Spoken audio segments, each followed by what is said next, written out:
Hi guys, may curry paste ako. Magluluto tayo ng chicken curry. Ayan guys, prito muna natin ng konti yung ating chicken. Hanggang sa medyo mag-brown siya ng konti. Bawang luya lang ang ginamit ko guys. Walang sibuyas.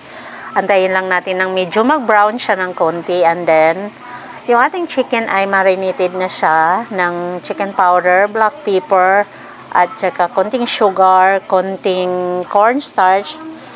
And then, yung pinagbabara natin guys, lagay na natin yung sauce, yung pinagbabara natin. And then, maglagay tayo ng tubig pa, ng konti.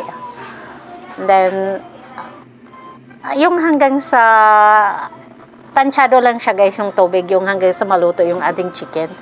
And then, ilagay natin yung ating curry paste. Maanghang to siya guys. Itong ating curry paste, ito siya. 1.5 spoon lang yung ating ilalagay dito guys. Kasi maanghang talaga siya. Kaya gustong gusto to nila ni Amo dahil very spicy. Ewan ko lang para sa akin kasi very spicy. Para sa kanila okay lang. So, ayan siya guys. So, wait natin until medyo maluto-luto na siya ng konti. Medyo magmantika siya ng konti. Yun na siya guys. Ganun lang. Very simple lang to siya guys. Kasi walang halo. Ayaw nila ng may lalagay na potato or carrot. Usually kasi sa chicken curry, sa curry meron siyang potato at saka carrot na nilalagay.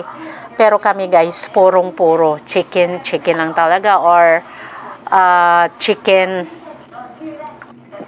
haluan namin ng baboy konti. Yun.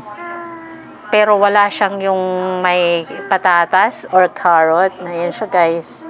So, at saka gusto nila guys, yung medyo may sauce pa siya ng konti para kasi inaano nila yung sauce sa kanin. Binabahog nila yung sauce sa kanin. Yan siya guys. Pwede na to siya guys.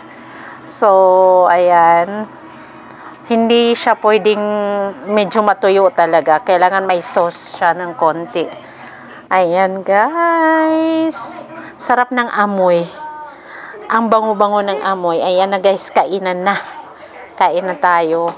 Ayan. Yung sa akin walang sauce kasi maanghang. Ito na guys. Let's eat.